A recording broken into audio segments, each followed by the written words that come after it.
My favorite Christmas movie is Dumb and Dumber because Jim Carrey plays Lloyd Christmas. I don't know why I didn't think about that dumb fucking thing until just now.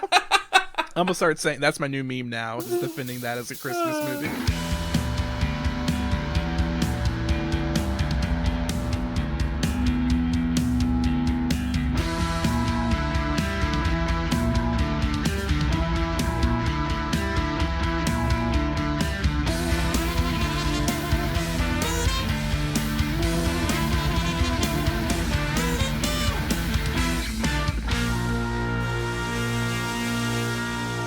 Honeys, we're home.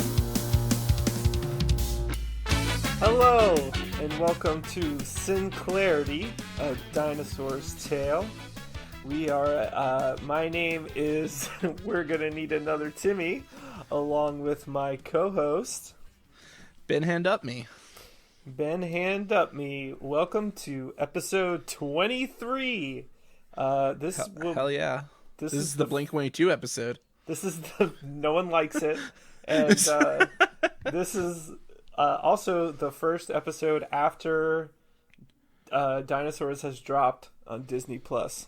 Hell yeah! I saw that. You see that promo on YouTube? Fucking yeah, with 2 seconds of dinosaurs in it. It was dope. It's pretty tight. Like Marty said, we're gonna be rich now. Mm-hmm. All of you who knew us when. We're gonna blow up. And act like we don't blow nobody. Yeah. Welcome to the podcast Sinclairity. This is a podcast where we watch the show Dinosaurs from the early 90s, Jim Henson show, and we talk about it. This is Tim, this is like Tim's third or whatever watch through, and this is my first watch through of the show. Yep. And Ben doesn't look ahead, so Ben has no idea what's happening unless it's This is unfair. I have eyes on the back of my head, not the front. It's not my fault. I run into so many doors. As long as you don't run into the doors. Don't worry, we remain strangers to this day. Me and the doors. So yeah, excuse me. Yeah, we were trying to clear out our bodily sounds before we started, but it's just not working, I guess. Yeah. So this episode is called Fran Live. Mm-hmm. It's the episode 14 from season 2. Mm-hmm. This is I think the first episode of 1992. It was released on January 8th. January 8th, 1992. Mm-hmm. So 8 days ago, 29 years ago. Damn, we're so close all the time. We fucked up. I know, and then our release for this, though, is going to be in February anyway, so whatever. Yeah. Oh, well. Well. So, yeah. Speaking of we're living in a very Orwellian future at this point. Orwellian. Yeah. Redenbacher. We're popcorning all over this. My dad used to be a... popcorn in the army. Wait, no, Colonel. I fucked that joke up. Never mind. No. Yeah. But yeah, I was gonna say before we start, since we forget to do this every episode, pretty much, is if you want to email us to talk about the show Dinosaurs, you can email us at sinclaritypodcast@gmail.com. You can find us on Twitter, Facebook, and Instagram at A Dinosaur's Tale. Our website is dinosaurs.gay, also dinosaurspodcast.com, but I have not updated that one because I don't remember how to do it. So, money down the toilet. Yeah, we're also on YouTube, too, if you want to check us out there. And we're also on the original YouTube, not just YouTube 2. And subscribe and comment. And, yeah. Yeah, go to Apple Podcasts and tell them that you fuck with us. Yeah. Just walk up to their door, knock on it, bang real loud, be like, Steve Wozniak, you piece of shit, get out of here. I don't even think he works there anymore. Tell them that we're great. Yeah. So, I guess, Ben, if you want to give a little synopsis of this episode. Yeah, I'll give some cinnamon for this one. This is an episode about Fran is watching this TV show called Just Listening. With Frank, where the host takes calls from troubled dinosaurs, but he doesn't offer to help them. He just listens, then hangs up and goes to the next one. And she calls in to suggest that he should advise them, and then he's like, fuck that, and then Fran becomes the new host of the show, and Earl is mad about it because wives can't work or they'd be husbands. So and it was written by Victor Fresco, who wrote Refrigerator Day, which is the one we did with Marty and Sarah a few weeks ago. And then it was directed by Tom Trubovic, who I'm not going to list the fucking slew of episodes he directed. It's big by this point. Yeah, he's a main player. Yeah. But this, well, we'll get into it. Yeah, this episode was fun and funny, and it's a pretty good follow up to last week's episode. Yeah, it definitely, as far as continuity goes for the show, it makes sense that it followed last week's episode we did with Tim's fiance Issa about, well, it's 2 weeks ago now actually, since we did the bonus episode. That's right. But the one about sexual harassment, and like this one kind of like it follows it a bit. It definitely like feels like, I guess I wasn't an adult in 1992, so I don't know the atmosphere 100%, but I know currently everyone's pretty sexist, so like yeah, I can't imagine it being better back then. So yeah. The show exists in a vacuum of that to some extent. It kind of calls back to like the final like joke that Charlene makes about how it can't be that bad, like in the future. How long could it take? yeah. We're a modern society. How long could it take? So yeah, this is definitely a spiritual successor to that episode. Yeah. So I guess I'll just go ahead and get into it. If unless you have some trivia about this. Oh episode. yeah. The only trivia I have specifically is that 3 scenes were removed during syndication to the Disney Channel. Jesus Christ! I bet 3 whole scenes. I bet I know which one specifically. Yeah. We'll do a thing when that's a trivia note. When we get to a scene that we think might have been cut out, we might chime in and be like, I think this is it. Yeah. So yeah, you can go ahead and get us into the episode. I'm ready. Yeah. So we open at the Sinclairity household.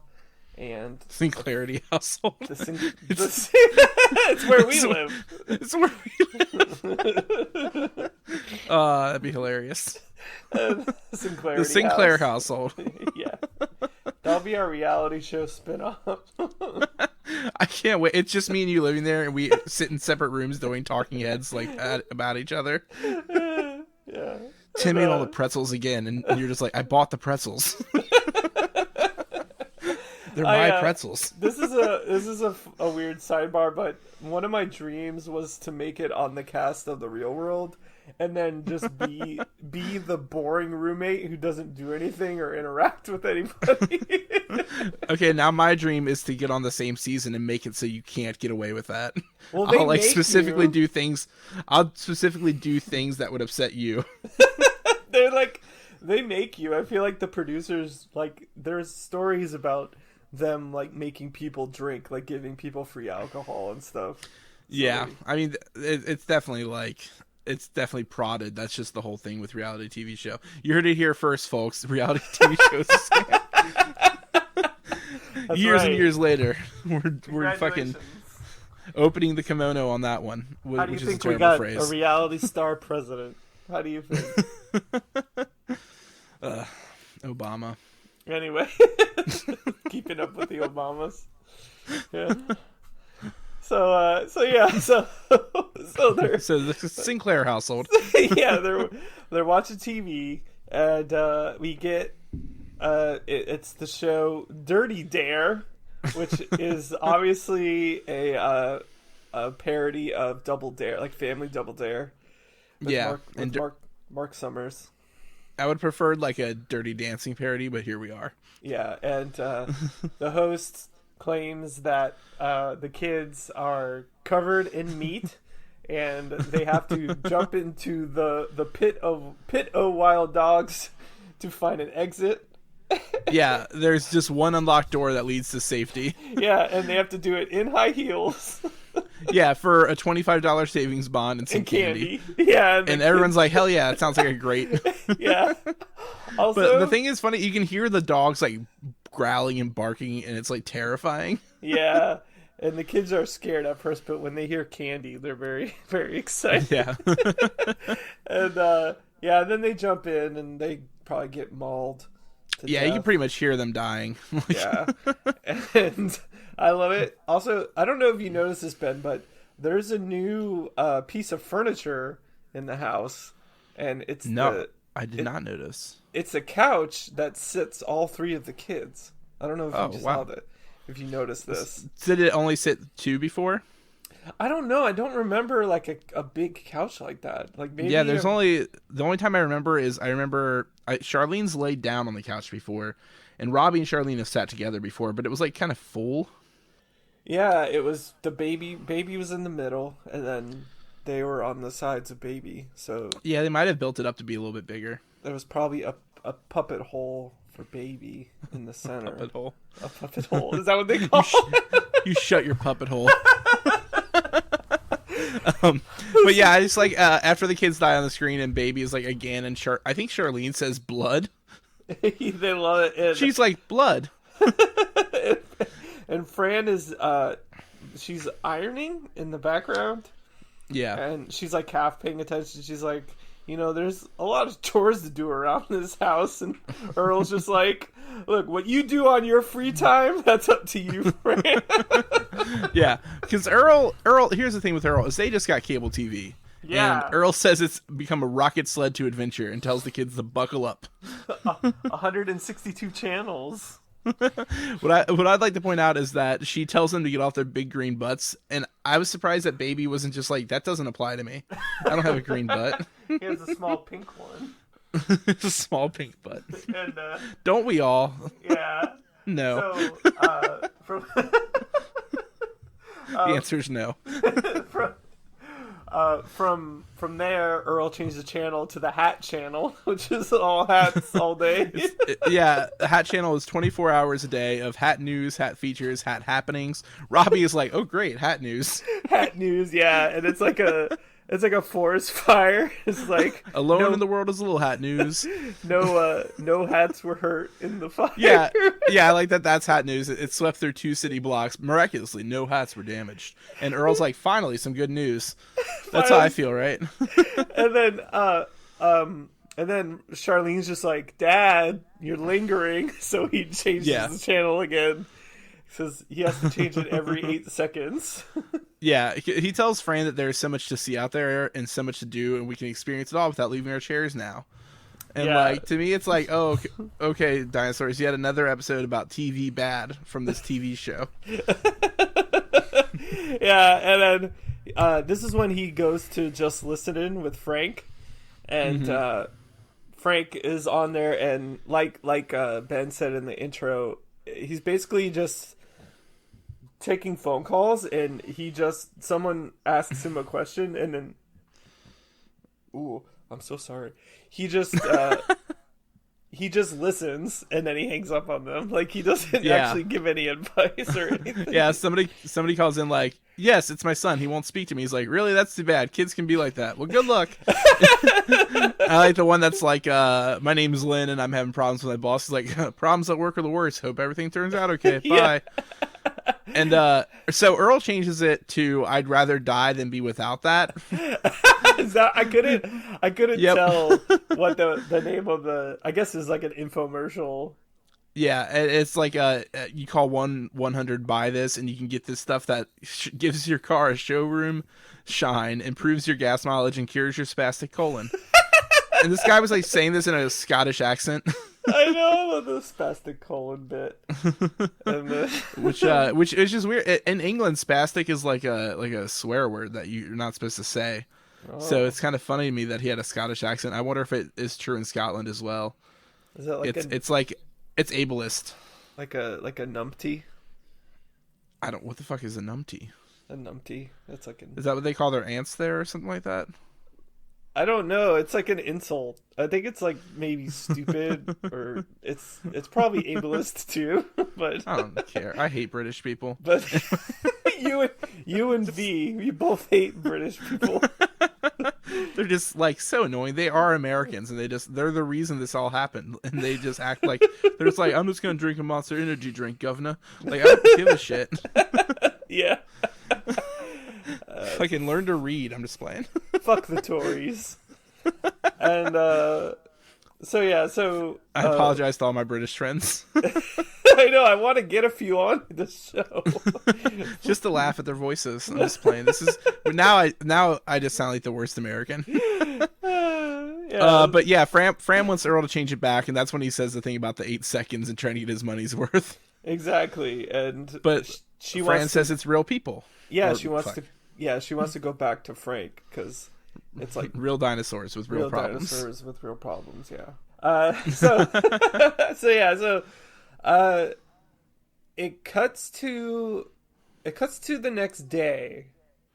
Wait, not yet. We gotta point out that Earl does advertise. He says like Fran's getting the cable bug because she wants to watch it again, and that he tells her to join the dynamic world of watching other folks do stuff. And Robbie's like, "Yeah, come on, Mom." And then Liz calls in and says, "Hi, my name is Liz, and I have a really big problem." And then, "Oh, that's too bad. Let's take another call." And then it's the next day. I just have to, that last phone call was great. Yeah. So the next day, Fran is in the kitchen with Baby, feeding him his breakfast. Fran is in the kitchen with Baby. Yeah. And she's feeding him oatmeal, which is a nice change from just his all meat diet. I'm surprised it's not meat meal. Yeah.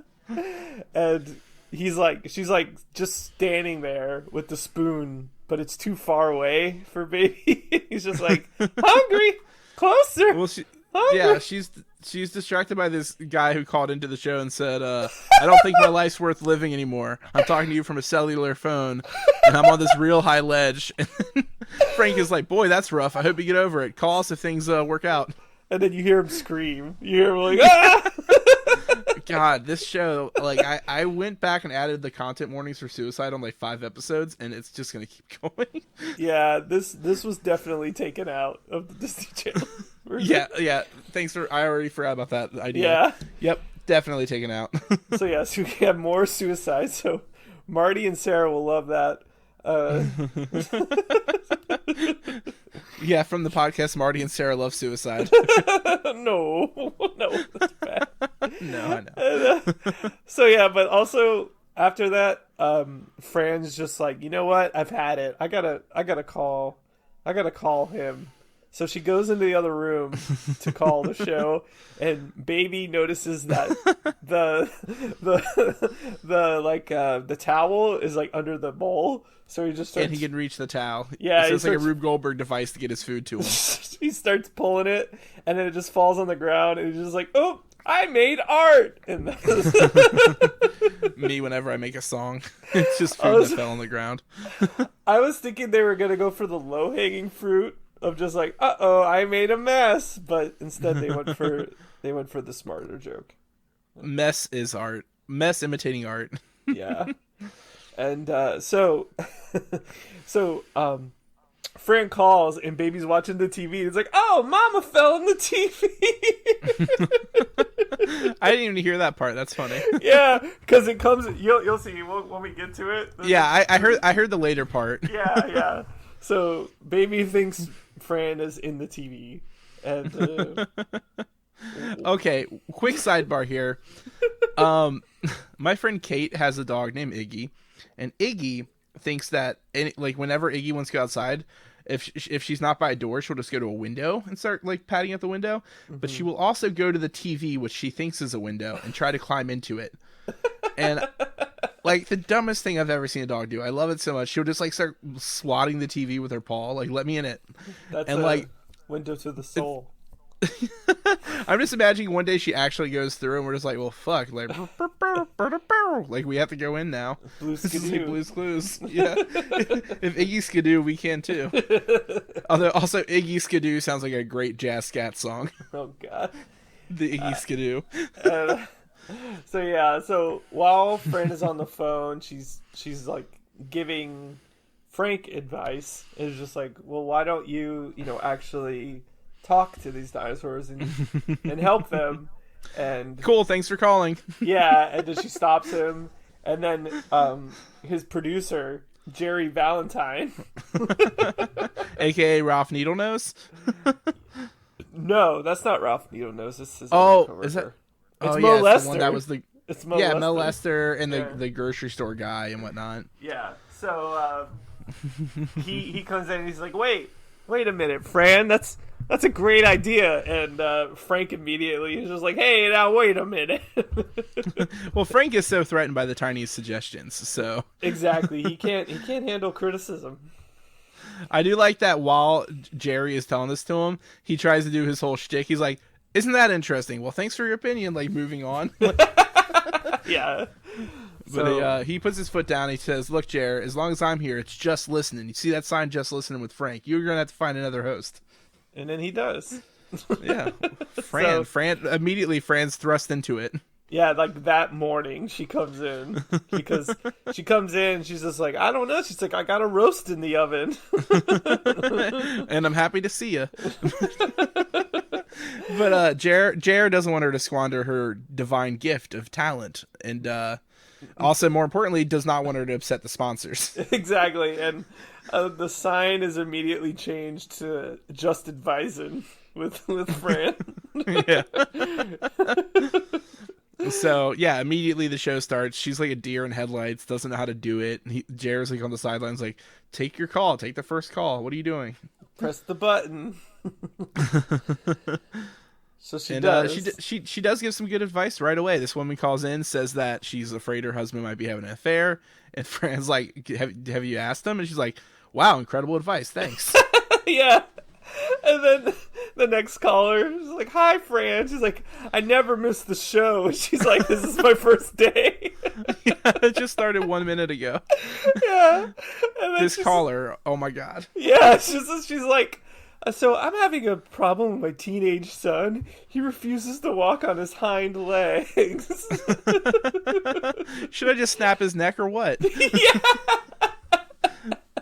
Fran is reasonable. She's like, well, if it's my son, I wouldn't just snap his neck right away. Like, he might just be going through a phase like Robbie. Yeah, he's experimenting with vegetables. But she agrees, you're right. I'm being totally unfair. Thank you, Fran. You saved my life and my son's. Yeah. And then we cut to Earl's job, and him and the guys are just sitting around watching TV. And they're watching just guys being dudes. Yeah, guys being dudes, and they're whatever they're watching is just like they have men have short attention spans, and then the guy who's supposed to be Harris, but it's not. It's like a brand new coworker. Is it really? Why isn't it just still Harris? It doesn't say it on his name tag, I don't think. What did it say? It looked like Thatcher, but I could be wrong. Thatcher. I don't know. Speaking of Margaret. British people. And so yeah, Fred Armisen's favorite British person. Yeah, when it says short attention spans, he changes the channel. He's like, "Yep, you got it." And now they're watching Just Advising with Fran at work, and everyone's like, "That looks awful lot like Earl's wife," and he's just like, "No." Yeah, he's like, she's in the kitchen. Yeah, like, Turtle Puss is just like, wives don't work. If wives worked, they'd be your husband. It's just okay. So Earl leaves to make a totally unrelated phone call. He says, and like Roy's just like, sure, it sounds like Fran, and she's got the same name, but it's absurd to think she should have her own TV show. Maybe it's her sister.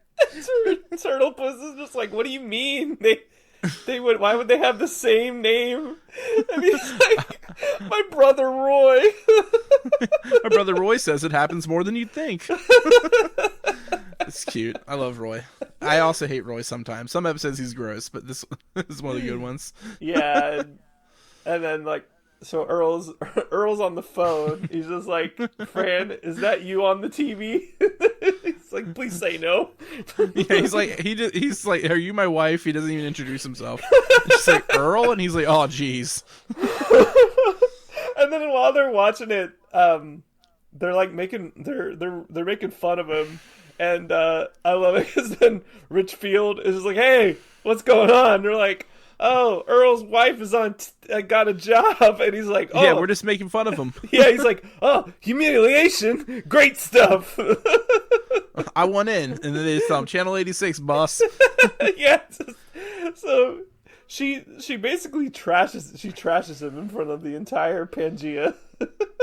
Yeah, I mean, well, she's just like telling him we'll talk when we get home, and he just won't leave it alone, and he just shouts like, "But I'm the mighty Megalosaurus," and like Richfield's in his office just laughing his ass off. She got you. I do like that. Roy does try to give him total privacy, he says, by turning the TV off as if the rest of the world wasn't watching it. Yeah.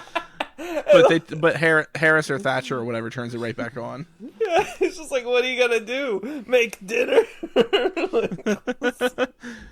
But this is the second time that Richfield calls Earl a thundering boob. Yeah, it's great. I love it. I love that whole scene. This makes me think of the episode we did with Aaron, where Aaron's like, Tim is just loving this sense of humor, and you're just like, it's good shit.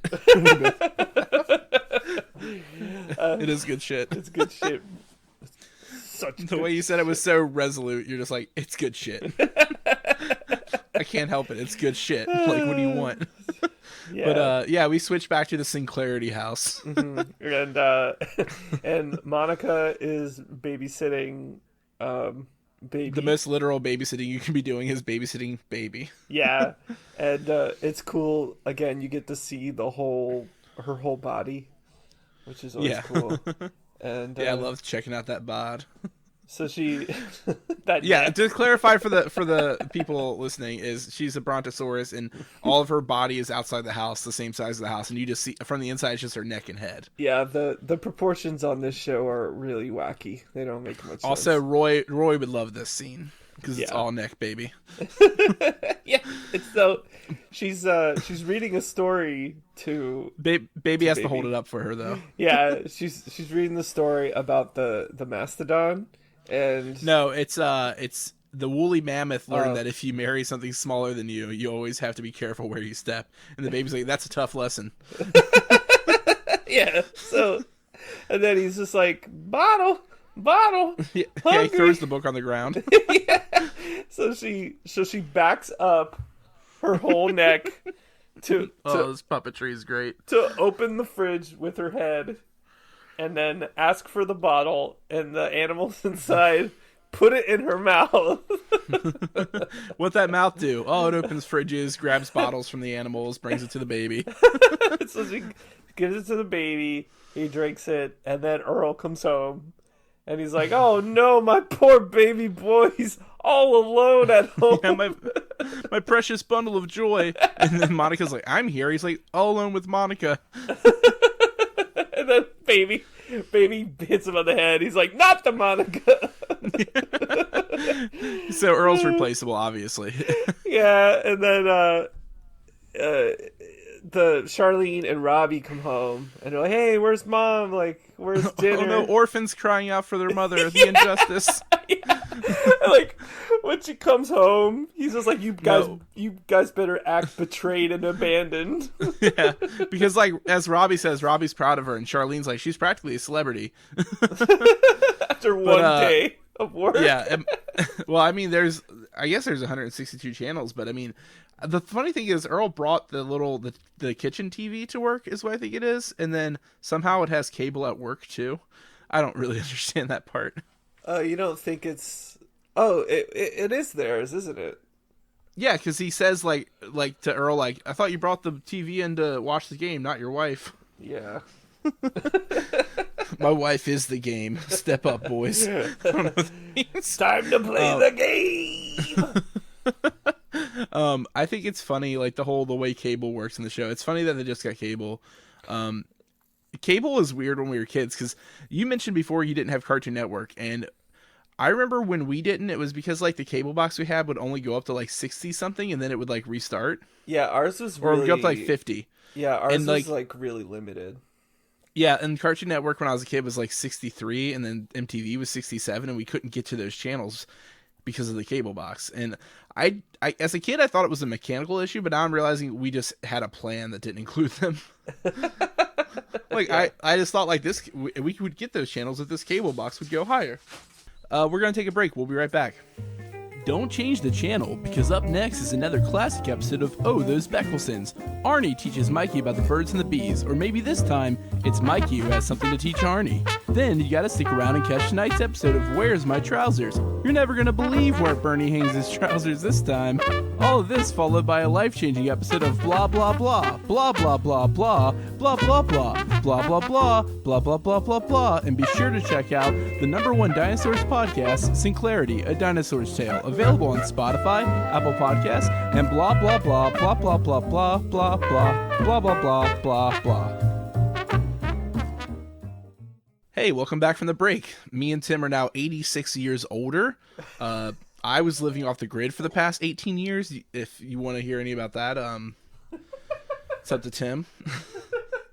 I'll get into it. I fought Bigfoot. I made love to a tree. I hunted mice with owls. I joined a wolf choir. I learned to Dougie. I had a spiritual awakening. No, wait, I had a spit awakening. Somebody spit on me and I woke up because I fell asleep in the Nike outlet again after the coyotes made me their ambassador, much to the chagrin of the fox tribe. Basically, same shit I get into every break. Sorry. Can you teach me how to Dougie? I can teach you how to brand spanking new Dougie, Disney version. Okay, I hate it. But yeah, welcome back to the podcast. I don't know what the fuck I was just talking about, but yeah, that's what I do whenever I go off the grid. That's what I did last night when I left my phone at home for a few hours. I was totally off the grid. Fucking, I was living outside the ice walls of this flat Earth. But yeah, so back to the show. Monica is telling Earl that Fran is under a lot of pressure and needs compassion and understanding and support. And Earl's, of course, like, not a chance, Tootsie. I see your radical agenda at work. A radical agenda. Yeah, to make all wives get out of their houses and join the workforce so they feel all fulfilled and their husbands respect them. And the sexes live together in harmony. And then I'm an adult virgin. Yeah. The Ghostbusters are all women. The feminists are taking over. Yeah, so he hasn't figured out the rest of the diabolical scheme yet, but he's got to start. Yeah, but then Fran comes home. Are you still there? Huh? Yeah. Oh no. What? Tim, you disappeared. I know. My video's off. Where'd you go? I'm right here. No, I couldn't hear you though. Can you hear me? I can hear you now. How about now? I can hear you now. Can you hear me now? I always feel like that guy was the Jared of the cell phone commercials. I hate it. I especially hate it when he like switched companies and he's like a little smug prick. God, that's so fucking annoying. Like, that gimmick was so annoying. It was an annoying gimmick, and then to like go to a whole nother company just to like shit on it, it's just like, dude, give it up. It's just like, I'm sure that was a failed advertising. I hope it failed as bad as like Mr. Peanut dying last year. And Dr. Pepper 10. Dr. Pepper 10, which I love. Oh, I saw that at a store recently. I don't know. I was like, how is this? It was Big Lots. How'd you know? It literally was at Big Lots. Because they always have discontinued shit. Like, that's fair. And I'm also always at Big Lots, so this makes sense. Yeah. I'm discontinued shit. Oh my god. Anyway, so oh yeah, so wait. We gotta say, Monica mentions that Earl senses that he's a threat to his male-dominated world. Yeah. And he's like, you got that right, Chickie. Chickie and Toots. And she says that this isn't a result of Baby hitting him in the head too many times. She's like, you gotta stop hitting your dad in the head with that juice bottle. But yeah, now Fran's home. And act all abandoned. And you look hungry. Yeah, and he's like, Fran, I came home and there was no dinner on the table. And she puts down her bag, and he's like, what is that? She's like, dinner. And the kids are like, oh, takeout food. Expensive takeout food. Yeah, expensive culinary delights that we can't afford. And he makes Robbie spit his food back out, and his food jumps out, and it's sitting there, and it's like, hey, I had a hat. And Robbie puts his cute little hat on him, and he's like, yeah, thanks. Well, now That's probably the best moment. They can't return it now because he already chewed it. No, he's got his hat back and everything. I think it's fine. They can't return it because the refunds are still new. They probably haven't done that at a restaurant yet. Well, he brings up the idea, at least, of returning the food. That's true. So that is a continuity from the refrigerator episode. Yeah. I don't know if I mentioned it before, but it is weird because the concepts of refunds for like classes existed because they were talking about the Lamaze class refund thing. Mm-hmm. But yeah, either way, that's show building shit. We'll get around to it. Just not retail. Yeah, just not retail. So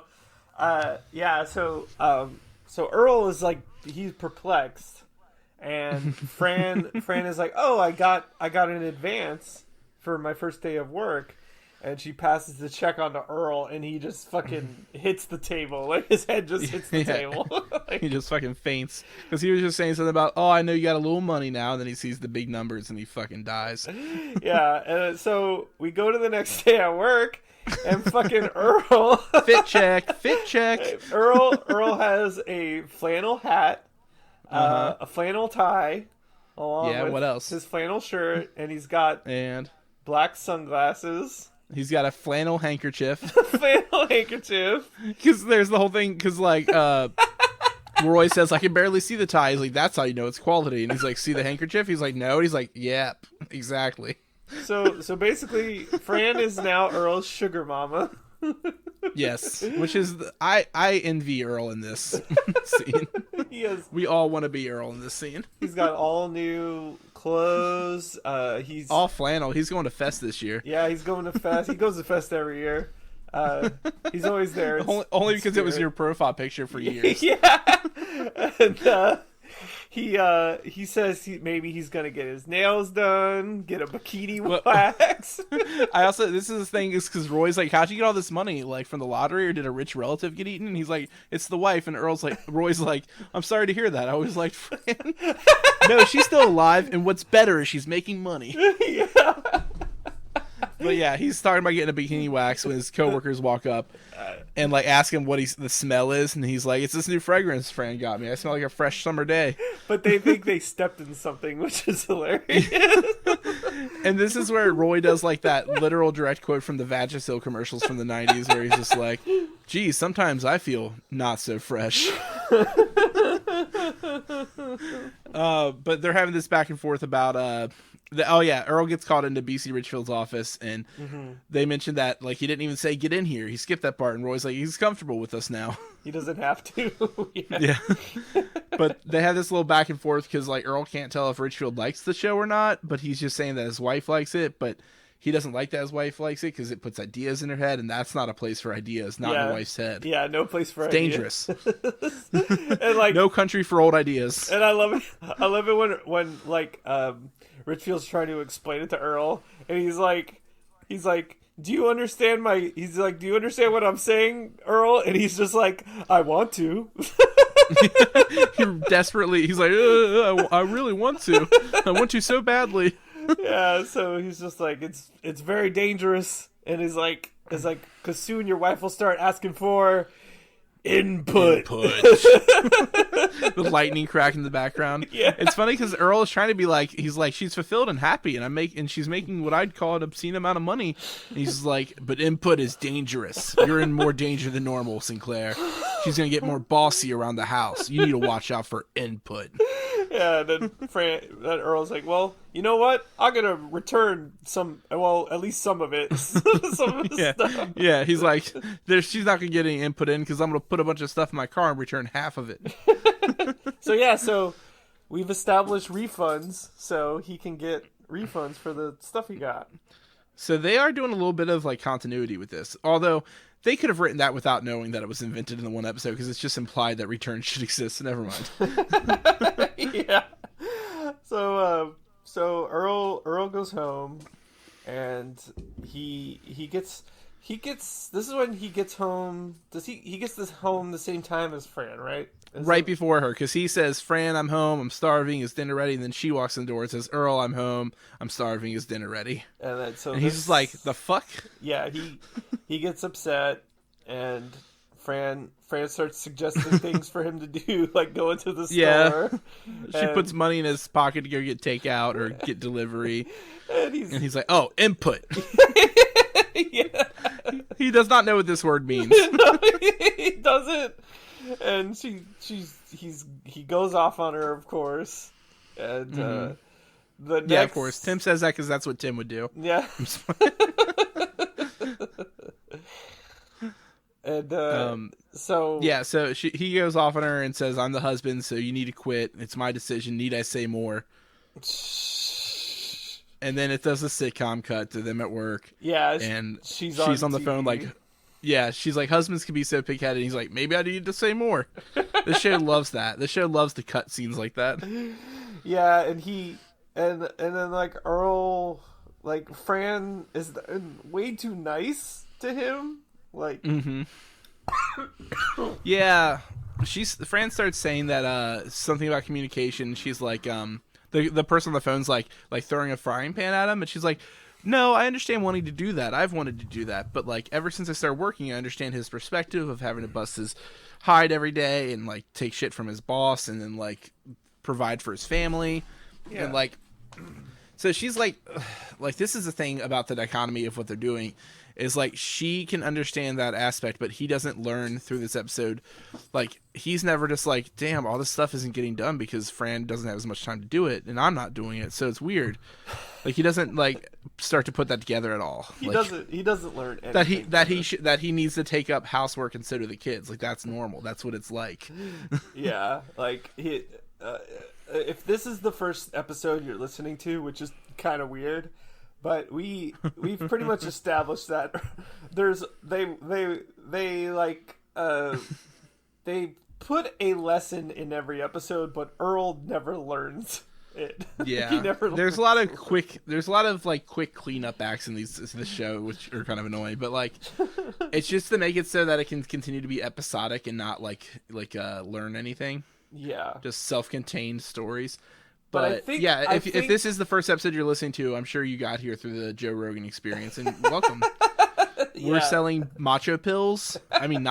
My bad. They're pills that taste like nachos. And what was I? Oh shit! I forgot what I was gonna say. Oh, sorry, Joe Rogan. Joe Rogan got your tongue. Oh well, I think the point is you know what? I'll save that for another time. But Tim was gonna do his rap. No, I was just gonna say that this show, I think I'm starting to think the whole show's premise is just it's just a parody of family sitcoms. Like, yeah, Earl doesn't learn anything, but I think that's the joke. Yeah, we've talked about this before, where there's parody is inherent in the show, but I don't think it's always held correctly in the hands of the different writers. Yeah. Like, I think some writers don't approach it that way and some do, and that makes it very confusing at times. Or sometimes you're like, was this like supposed to be like so on the nose and basic, or was that like the point? Like, or is they just bad at writing? Like, I think it's almost like, yeah, I think we won't know because we weren't like 25 years old in 1991. Like, if we were, I think we'd be able to follow the trends at the times and understand better the context. Yeah. But for now, it's just fun to watch these puppets. Exactly. And so yeah, after that tangent, Roy says that he's got a deep wife. Yeah. You got a deep wife there, pally boy.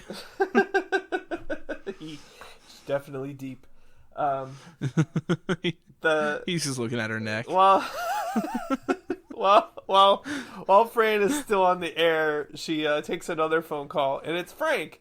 And yeah, from Just Listening with Frank. Yeah, and he's like, "Hey, I got an idea for the show." She's like, "Oh yeah." She's like, "Yeah. Why don't you get two couples who are fighting and put them on TV and have them argue and throw stuff at each other?" Yeah, just throw chairs at each other instead of. And then Jerry pops in like, "All right, Frank, you know what? That's a pretty good idea. That's a great idea." Yeah, Fran says it's honestly a shameless grab for ratings, and that's, of course, they're going to grab for those ratings. Exactly. This is the clear Jerry Springer reference at this point. Was Jerry? Jerry wasn't on yet, though, right? 1991, I would almost guarantee Jerry was on. 92? No, I don't think so. I think that was a late 90s thing. He's always been around in my life because I'm from Cincinnati, where he was the mayor. Yeah, it started in 1991. Really? Like September 30th. So they would have been developing this right on the head of that. Like, this is definitely written about that. But was it that trashy off the get-go? Like, the Jerry Springer show? Yes. Yeah, really? Yeah, I mean, it was like, what else would it, like, there were other shows before that, but they weren't exactly like Jerry Springer. They were like, what was it, like, there's like Ricky Lake? Yeah, and I mean, there's Geraldo. Oprah, Geraldo. Well, yeah, but that's not the same. The Springer show is very different than those. Yeah, Maury wasn't around, obviously, but No, not yet. I guess so. Whatever. Anyway, so we cut back to the Sinclairity house. We come back to the Sinclair house, and Robbie is pouring himself some milk, and it's all chunky. And the baby is like out of food. Well, he drinks the milk, and he's like, "This milk's sour," and Robbie's just like, "Well, what do you want to do about it? Like, Mom's not around to buy milk, so." Yeah, and not around to clean Charlene's clothes off the floor and wash them either. Yeah, she's like, I put these clothes on the floor and they didn't get washed. So, like, what's weird is, like, it's established that Robbie's had chores, but Charlene hasn't. So, like, why they're like old for not having chores? like chores, you're single digits when you start having chores. Like, it's kind of bizarre. I don't know. That's what happens when you're in not a single parent household, but a no parent household. No, apparently. Yeah. So yeah. So Earl comes home and they're like, Dad, I'm sorry that we didn't join up with you about this before. Now we realize Mom's the enemy. Oh wait, I forgot your favorite scene with the fight right before. Yeah, that. yeah. So because Robbie's like, you do your own laundry. Charlene and Robbie are getting in a fight, and he's just like, I'm not suggesting that you should do your own laundry. And then Baby's just like, yes, he is. Yeah. So they're like already starting to like resolve the fight when Baby is like, no, keep going, please. He wants him to keep going. He needs that entertainment. Until they come to the conclusion that, no, wait a minute, it's Mom's fault. So, yeah, so now they rally with Earl. Yeah, Robbie forgets. But Earl's coming home. What? I was gonna say, Robbie forgot everything he stands for. Yeah, I know. This is sloppy writing for this episode. This Victor Fresco, I don't think he sticks around. I think this might be the second and only. I don't remember if he does any more after this. Yeah, but because that's kind of funny actually, because in the Refrigerator Day episode, it's I remember Marty and Sarah mentioned, like, do the kids get a distinctive personality later? Like. And so I think, like, Victor is kind of, like, only a little bit brushed on it. Like, he probably wrote it, and then somebody added some, like, notes, like, Robbie should be more like this, and Charlene like that, but they're not exactly all the way. Yeah, Robbie goes from proud of his mom to, like, it's her fault that I don't have fresh milk. Yeah, so basically, Earl's, like, unloading his TV dinners, and, like, he's like, your mom is out there doing something that she feels is enriching and rewarding, and until she realizes it's not, we've got to do her chores. But did you see what he bought, though? The TV dinner? What did it say on it? It's called Motherless Meals. Oh my god. And it just has like a T-Rex in an apron. Like, it's just... I'm picturing, like, do you remember the scene in Die Hard where he's crawling through the vents and he says he feels like a TV dinner? Just imagine Bruce Willis just like, I feel like a motherless meal. Yeah, you mean my favorite Christmas movie? My favorite Christmas movie is Dumb and Dumber because Jim Carrey plays Lloyd Christmas. I don't know why I didn't think about that dumb fucking thing until just now. I'm gonna start saying that's my new meme now, is defending that as a Christmas movie. Yeah, so the TV is on, or they turned on the TV. I don't really remember, and it's It's I can tell you how it happens. His baby shouts that he wants his mama, and then Earl's like, "Oh, here she is," and turns on the TV. That's it. And then so he turns on the TV, and it's just throwing things with Frank. Oh my god! So they're arguing over dirty socks, and it's Caroline and Ralph Needlenose. I'm pretty sure this time. And they're literally throwing chairs at each other and like other objects. Yeah.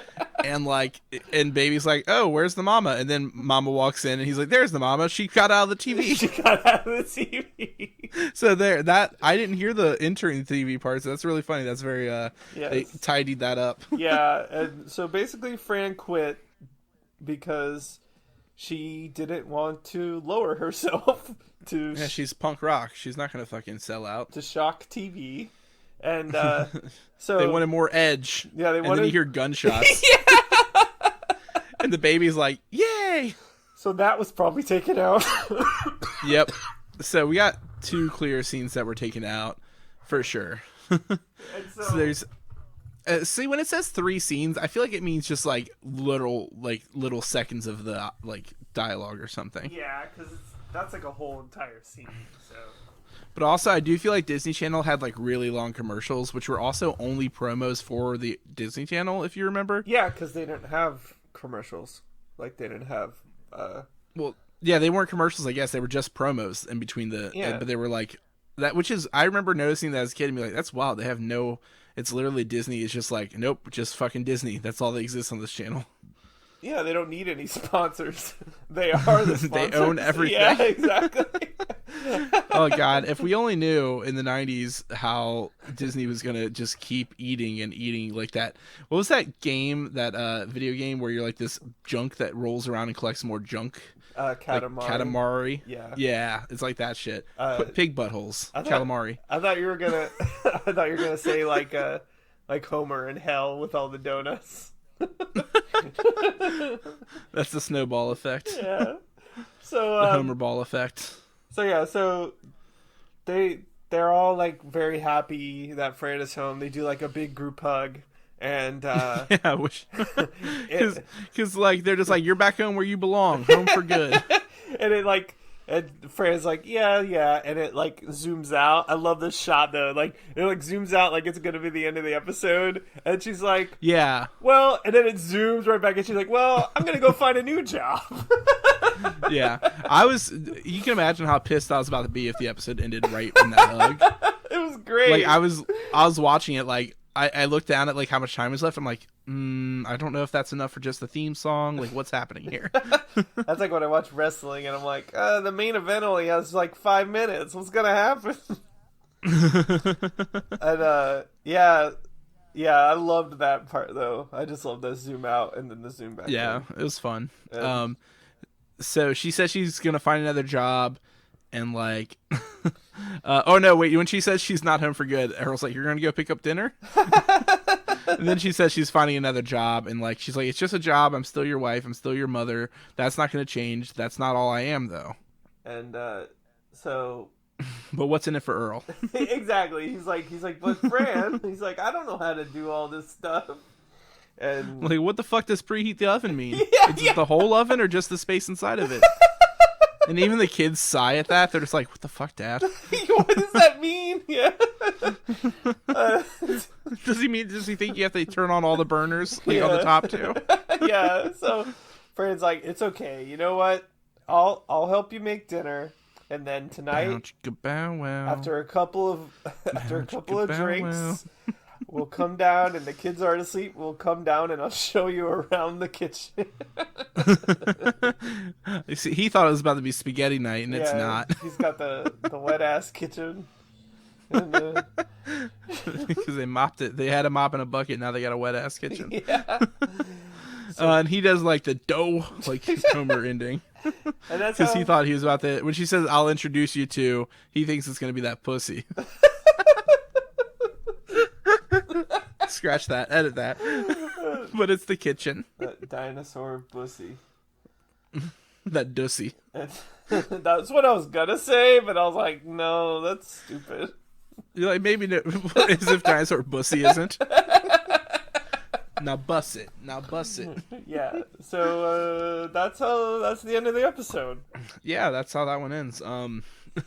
So this is one for me where I was talking to Tim earlier about how I feel like it really couches the feminist slant from the previous episode by being like, we don't want to go that far in that direction. We're gonna we're gonna show that it's absurd that she should have a job, and also it doesn't work out, and she comes back home anyway. And they don't really go over the fact that like she says she'll show Earl around the kitchen, but Earl should fucking know his way around the kitchen. He's an adult. Like, yeah, but I knew I could cook a lot of meals by the time I was like a fucking 12-year-old. Like, I don't really understand. Yeah, but he's never been to Europe, so. Yeah, and I live in Europe, right in England, with all the people I hate. So if Earl's never been to Europe, why does he know all this about spaghetti? Yeah, of course, because we know. What was that? What is spaghetti? I've never been to Europe. I don't know what that is. Italians. I hardly know them. So yeah, it was like, that's basically my thoughts on the episode. Or like, I think that it's another one with like a really tidy ending because they didn't want to continue the whole like Fran's a TV star. Like, they're like, other writers don't want to do that, so they're like, we're gonna bring her back home and maybe she'll get a job soon. We'll see. Yeah, which I don't think she ever does get another job. That's crazy. Like, I was worried that was what it was gonna turn out to be. Like, this was just like they were like, fuck you, Victor Fresco, in your episode. Get out of here. Fran doesn't work. What is this, 2001? Yeah. This is 1991. No, 1992.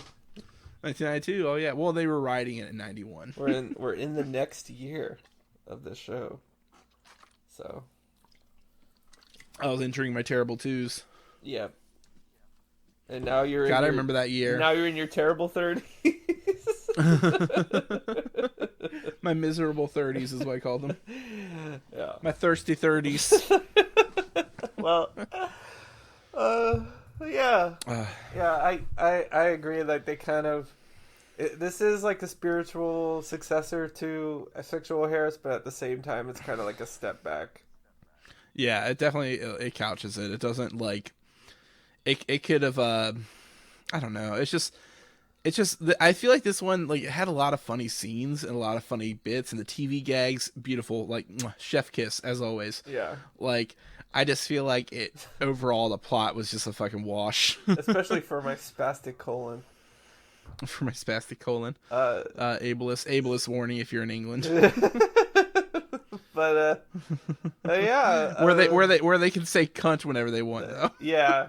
Cunt and bollocks and shit like that. Yeah, bullocks. They say it more like bullocks. But, Ricky Gervais. Whatever. I like reading other comedians talk about Ricky Gervais because they're always like, oh, he's like almost a stand-up comedian. Like, he is mimicking what we do, but he's not really able to do it right. He's not good at it. They're just like, he's just a TV star and he thinks he's a stand-up comedian. It's funny.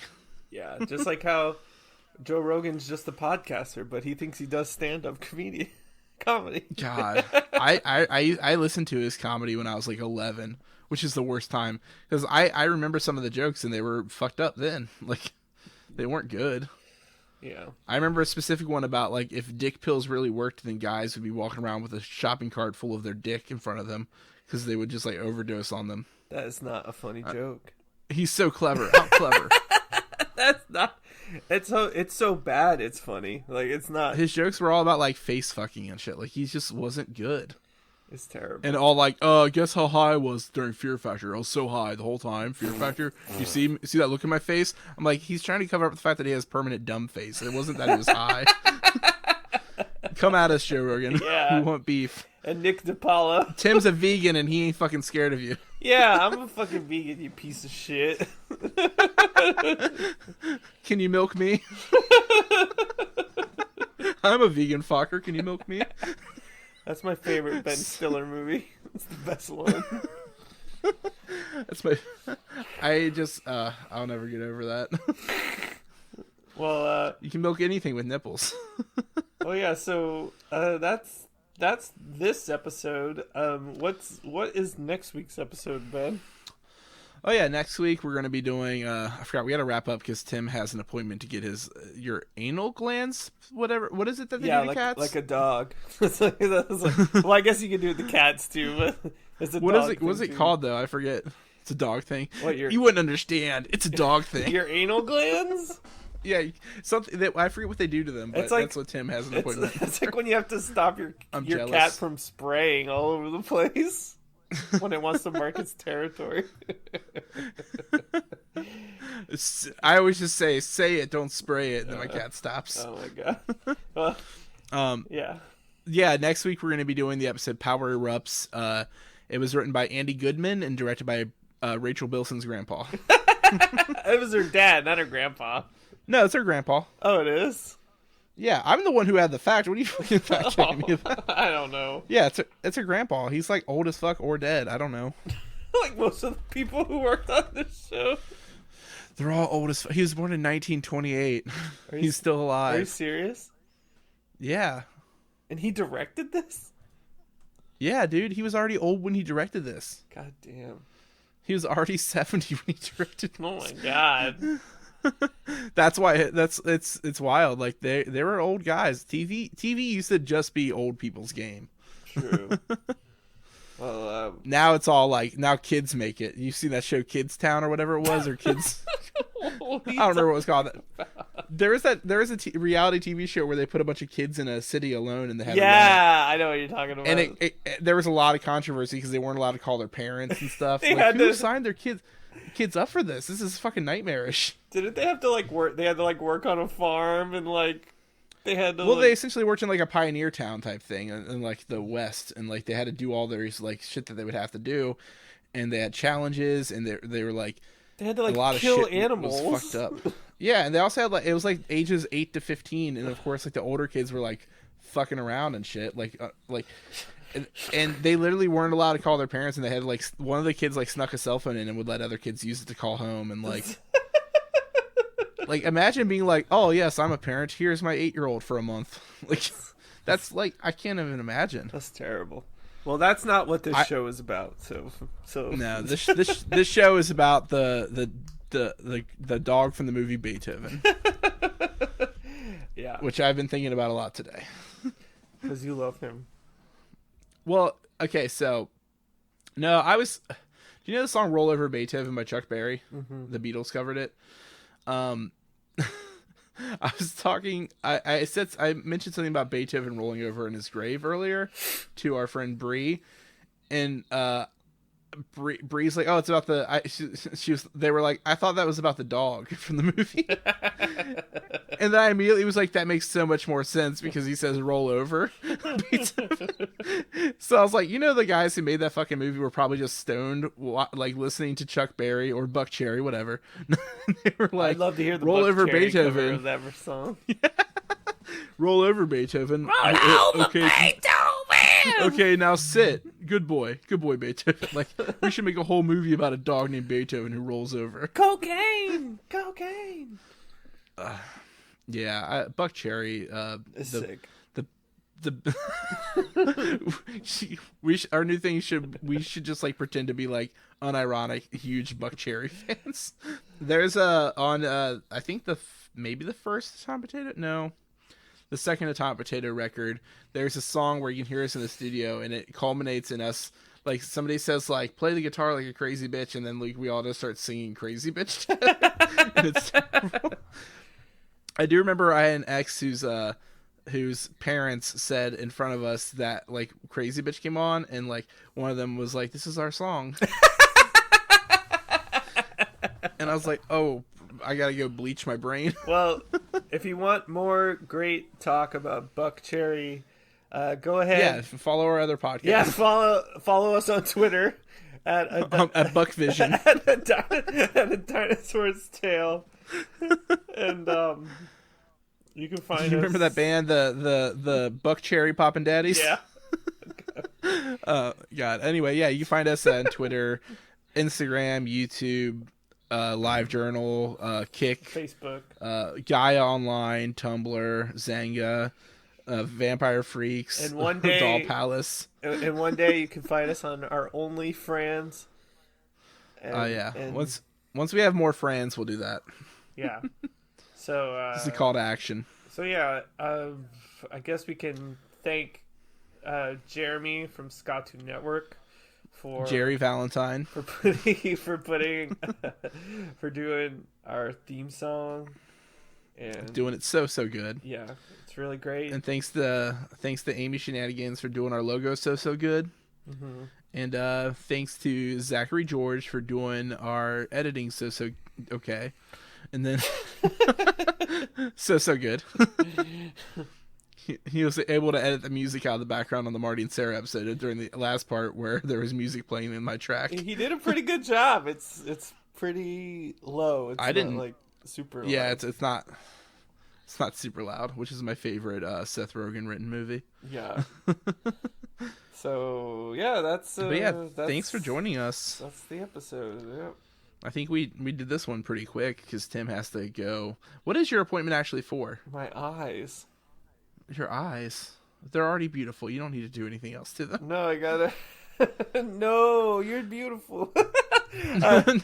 Hey, don't go fix your eyes. You're so pretty. No, I have to. I'm gonna go get my eyes checked so I could get a new prescription for my contacts. Oh, cool. I got an eye exam for the first time in my life last week, and they said my glasses are ready, but they're not open on weekends, so I have to go Monday.